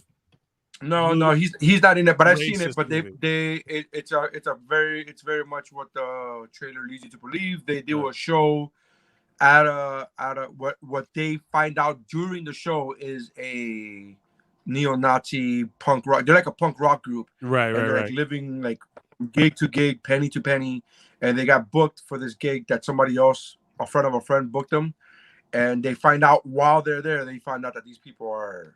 The bar is a neo-Nazi collective, whatever, and then they lock themselves, and then they tell themselves to go. They tell the audience to go fuck themselves. That neo-Nazis suck, which causes a mini riot, and then they lock themselves in a green room, and then the hilarity ensues. Yeah. Well, yeah, sounds like a rom-com. Patrick Stewart is in this movie, and I think the British young man that you Jeff says Imperium is the one confused was Anton Yelkin. Yeah. Oh, really? He plays Pat. Before he died? Yelich. Yeah. Well, obviously before he died. Like he's dead. But no, like was that his last movie? I don't know. I'm on Wikipedia now. Give me a second. That's the performance was a little stiff. Neri, do better. You are better than this. We've had this conversation. Is he? I don't think I am. That's his counter every time I tell him that. Back to the am I the asshole? I don't think I am. I don't. Back to the am I the asshole? I definitely think there's more to the story, but if we're going by just what's written, then no, she's not responsible for, like. Also, this is one of those clickbaity titles where it's like, "Am I the asshole for not paying?" It's like, no, what? Like, what are you talking about? So that leads me to believe even more that this feels manipulative-y. Is there another one? I feel like you guys think she overreacted. No, I think there's more to the story. I think there's more to the story, but from what the story is giving me, I think that it doesn't matter. It's not her fault. Yeah. Unless she was the one driving the car or she pushed something onto the car. His reaction was his reaction. Like, even if she came up to the car, like yelling and shit and like banging on the window, you could call someone. Like, I don't know. I feel like if you bust somebody cheating, you kind of have to factor out any kind of level-headedness, especially when somebody's trying to like win you back. Yeah, sure. Justify. So there may be more to it. Sure. Maybe it wasn't a tap. Maybe it wasn't a love tap. Maybe it was a little more aggressive. Sure. Yeah. But don't fucking lie and say that you want me back when you're making out with somebody in a parking lot of Wendy's and you're 52 in a BMW. That shit's leased, right? Your mom's on that lease for sure. First of all, what is this? Why are you judging that guy for dating a chick that works at Wendy's? I don't understand what the big deal is. I don't think she works at Wendy's. No, she doesn't work at Wendy's. She was in the parking lot. Wow. Jesus. This is horrible. I'm having fun. He was taking her to Wendy's and he's going to like the dollar menu and he's trying to save. Hey, the guy knows how to show a lady a good time. Wendy's value menu, you get your money's worth there. Look, like the junior bacon cheeseburger, I still miss it. Better chicken nuggets, McDonald's or Wendy's? Wendy's. I don't know. Also, I'm a McNugget guy. Yeah, I miss Wendy's, guys. I miss if you want to have Hungry Jacks. They don't have Wendy's. They don't have Wendy's over there. No, not that I've seen. Do they have like what's a very Australian name? I'm trying to think of a very Australian name, and I had it, and then Amelia. Do they have an Amelia's? Amelia, not with that accent. They don't like Sheila. Yeah, no, let's go Sheila. No, Amelia. There's a Bobby. There's a radio DJ, Big 105. Bobby. Amelia. She's Australian. Okay, but like the big, her parents the common name here was a Sheila. Oh. Well, yeah. moving forward from here. Do we have a second? Am I the asshole? I got one here. Am I the ass? Oh no, wait. I closed it because I was looking at the car one. Yeah, I know. Am I the asshole for taking? What? Okay.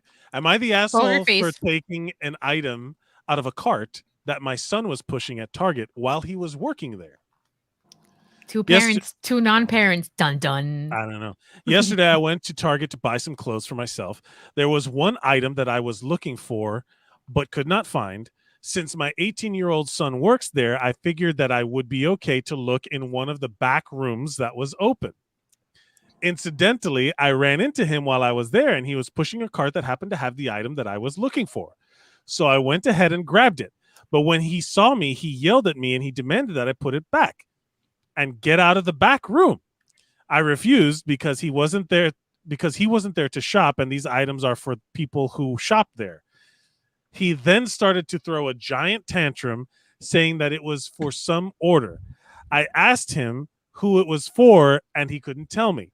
He ended up calling over a supervisor, and after some more arguing, I eventually got kicked out of the store because I wanted to buy an item. He is currently not willing to speak to me right now. Am I the asshole? Yes. Yes. Absolutely. Beverly Goldberg? Is that you? The fact that this guy is willing to not speak to you when he clearly lives in your basement is kudos to him, because that makes it very difficult. And Target pays well. He could have his own apartment. Bro, Target pays well. Imagine the audacity of walking to the back, just walking into the back. It's not a mom and pop shop that you're. I can't even imagine the audacity of writing this fucking "Am I the asshole?" I can't even imagine that. Like, am I? Yes, you're fucking wrong. I love that. This is a great comment. Rookie was like, mom lived through this and thinks he threw the tantrum. Whereas like he's like, yeah, and he just threw a tantrum because I was where I wasn't supposed to be legally. So the way that she phrased it, it sounded like he was a child. Yeah, she was like, I was shopping with my son. Norma no, he works there.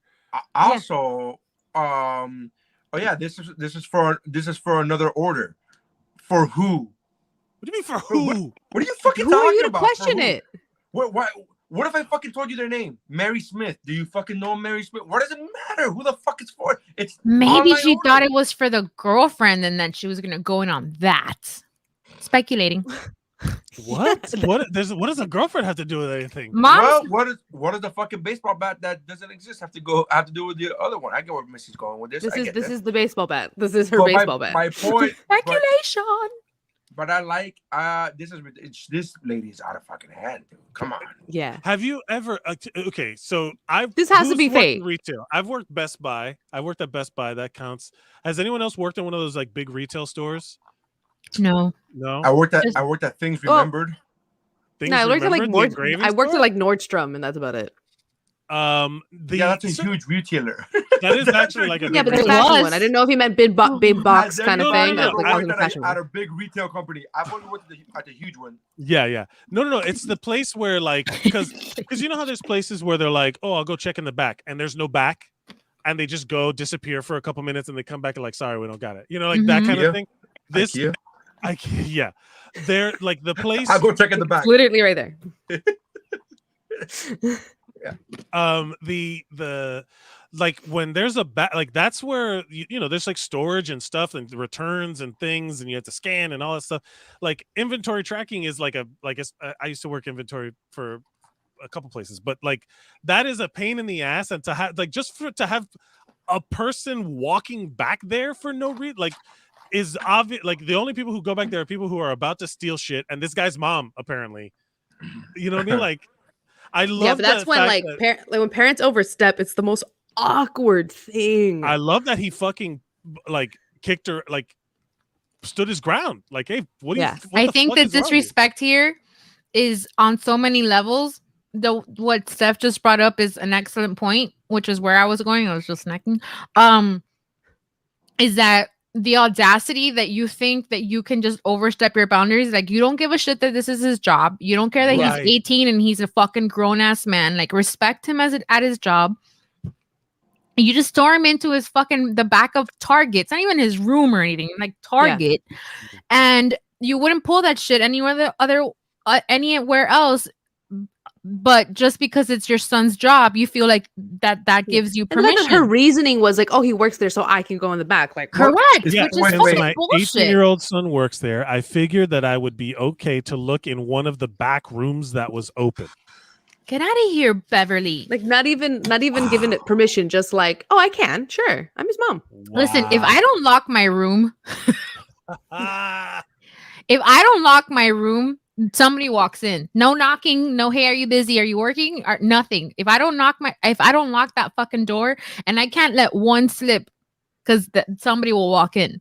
And it's just because they fucking feel like it. No respect. Like, I'm literally sitting in my office. No fucks. And that shit's classic Latino shit, though, right? Like, yeah, my house had a no locked doors policy. Yeah, doors open all the time. But I think that at this juncture, like, I don't know. I just think that there's something wrong. This where I might piss you two off, the parents in the room. But there's like a filter in a parent brain. Maybe not in this room. Don't shoot. It just feels like because it's my kid, because it's my kid, I can do whatever the fuck I want. End of story. And that is prevalent maybe in older generations of parents, but that's a thing. I don't know one fucking house that doesn't have a version of that problem where I think it's more of a. I would think it's more of a because it's my house, I can do whatever the fuck I want. Yeah. More so than it being my kid. Like, yeah, I've heard mostly like, it's my house. If it's my house, that's what I've heard. Maybe my situation is a little more graver. Well, I mean, there was because like you can't own a person, but like a house you own. There was this one time it's my house. Like the fact that any kid would be like, oh, this is my room. It's like, well, unless you pay rent, it's not. Bitch, so, I pay so many bills. They should leave me alone. We're not. I'm not. Oh no, I'm with not, your thing. I know. Like just like a box. Just keep unpacking that nesting doll. I'm just venting. There was this one time. I mean, like, my mom came to the ER and she was like, "Hey, the back's open," and then she went in there and was like, I'm just looking for a thing. I couldn't find it out front, so I'm just gonna get you. Do you have any, like, she tried to steal pain medication and I let it slide. And that's my fault, I think, because I should have kicked her out. I think it would have been better for me to do that. Yeah, I mean, that I had to on stage and she was like, look, you're fucking, I'm just here for one joke. I'm just gonna get in and get out and just here for one joke. I'm like, giving you an extra tag you need. Yeah, and I'm like, these jokes aren't for you, they're for somebody else. And she's like, who are these jokes for? I'm like, I can't tell you that information.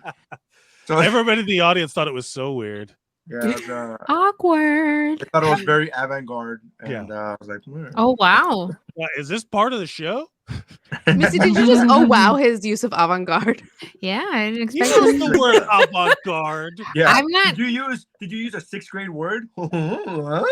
He used the word to describe the Met Gala dresses that he liked. I didn't expect the conversation to include that terminology. That was the curveball that I raise your expectations.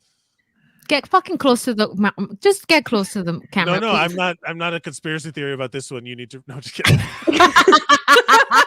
It's a statement of fact.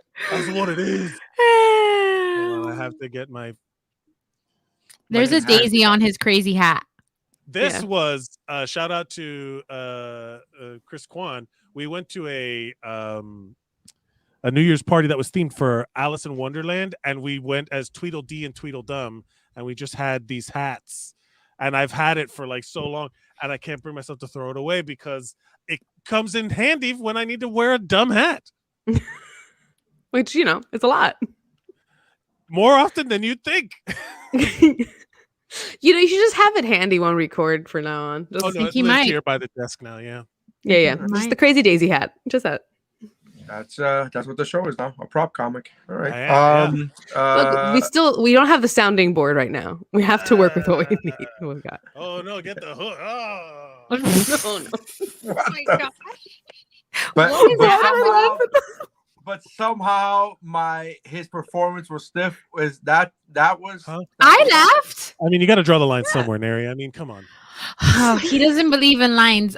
Speaking of which, that he does not. That actor that we were talking about, that he just brought up, that joke about. The Green Room was not his last movie. It came. He had three more movies come out after he died. So actually, no, a lot more. No, yeah, 3. Wow. Yeah, he was in like the height of everything. Yeah, he was in Star Trek Beyond in the same year that he died, and I was like briefly skimming through how he died. I very incorrectly thought that it was a drug overdose because I know. Yes, I know that now because I skimmed through the death part of his Wikipedia page, and that's a fucking awful way. I think it was a Jeep too, right? If I'm not mistaken, was it a Jeep? Yeah. It was not. Was it a Jeep? Well, yeah, it was a Jeep. I mean, it's sad. It was sad. He was like the young upcoming actor coming up in his career, and then it gets like such a dumb thing, like such a weird accident. Well, whatever. Yeah, it's a weird accident. Like the Jeep was in neutral and it fucking backed into him. Like what? Like it crushed him. Yeah. I don't know. Which is horrific. Like I've owned 2 Jeeps since then. And like I always put the emergency brake on after that, and like I run past the car very quickly. Like, hey, do you, Stephanie? Do you still own your Jeep? Because you got your Jeep right before you left to Australia. Like you got it. Like look at this brand new Jeep, and I was like, wow, that's beautiful. You're like, and these tickets to Australia. I'm moving, and I was like, wow, that's okay. Yeah, I only was able to own my original Jeep for a year, less than a year. Yeah, and then sold it. Okay. And then we had a Jeep over here as well. Oh. And then I got pregnant. So I couldn't keep jumping into that shit. So not a mom car. Interesting. No, not when you're 5'3" and you have to launch yourself into it every time you have to get up. And then at some point in your pregnancy, they're like, stop doing that. Hey, there's a strict no launching policy in your 3rd trimester. So. Yeah. And so you're like, okay. Only the 3rd trimester. That's interesting. Don't tell a woman what to do with her body, Mike. Car half the time. Huh? Don't tell a woman what to do with her body, Mike. Hey, they're medical guidelines. They're guidelines. Yeah. All right. But we had to get rid of that one. It's my goal to get it back again one day.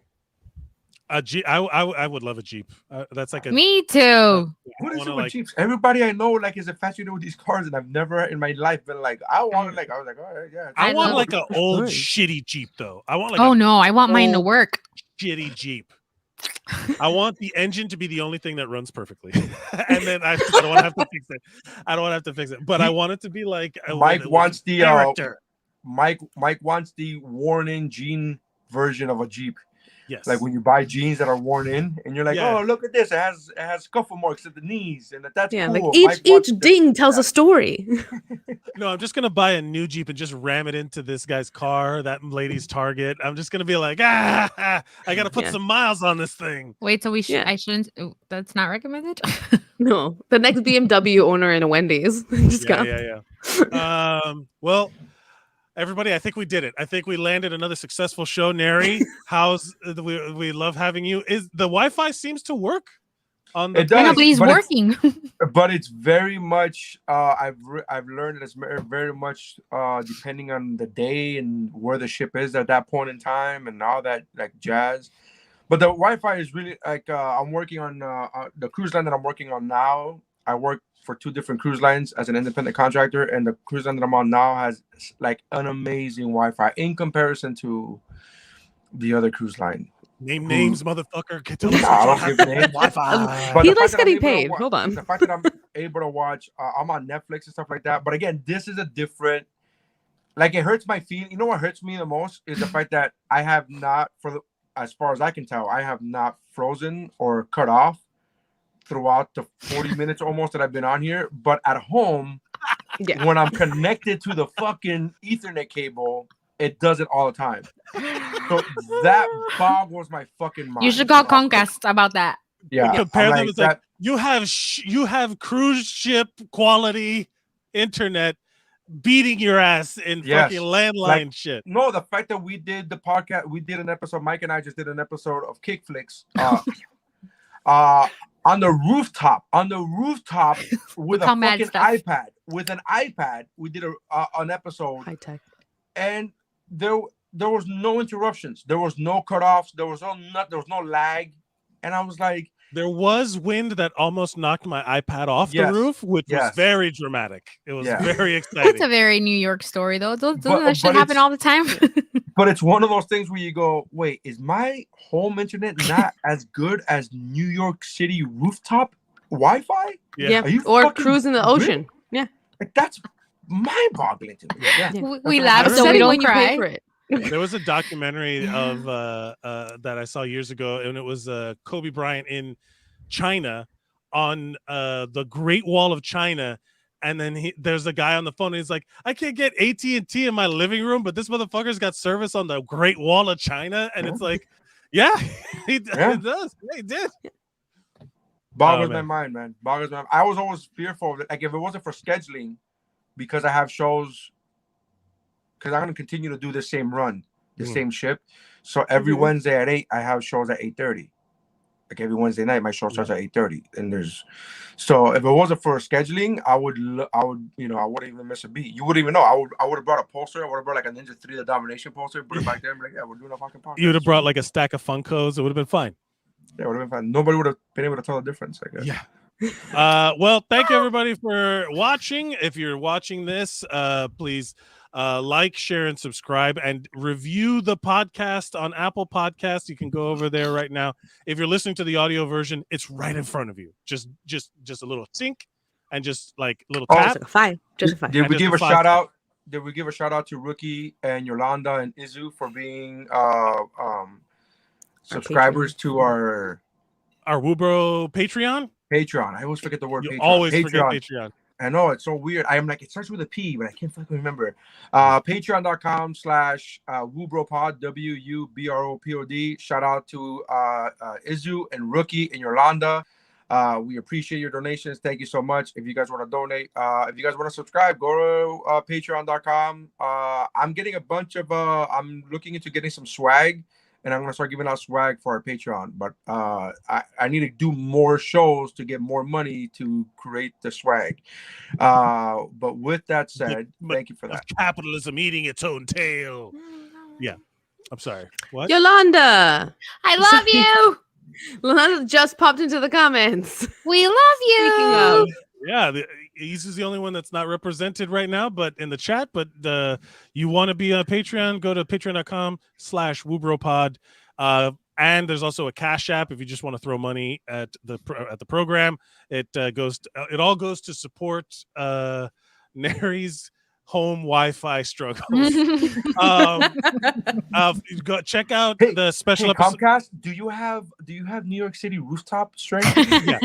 can I upgrade? That's Can I true. upgrade to that? I just What's need that a fourth router? bar. A fourth bar is all I need right now. Check out the Kickflix. Check out the special Shang-Chi episode of Kickflix where we did like a rooftop review. Ooh, that's a good name for it.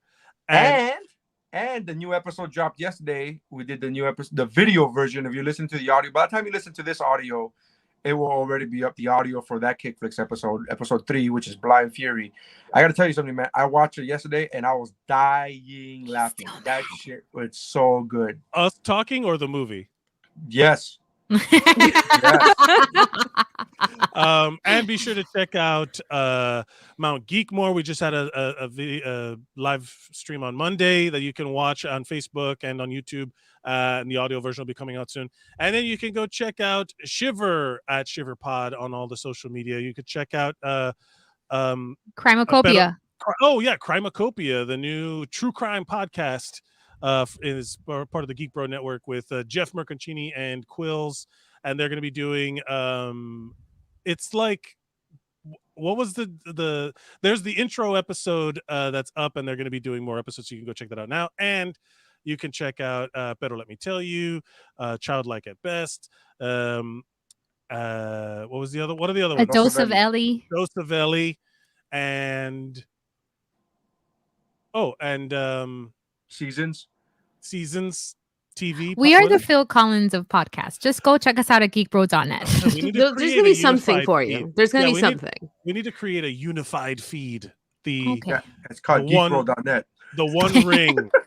The one ring to rule them all is geekbro.net. Just go to geekbro.net. Follow us all at our social medias that are listed here, And be sure to, once again, if you like what you're listening to, please give us 5 stars. That really actually is the best thing you could do for us is to review the podcast. All right. Thank you all, everybody. And money. Yes. And money. That's also The monies. Bye. That's how winning is done.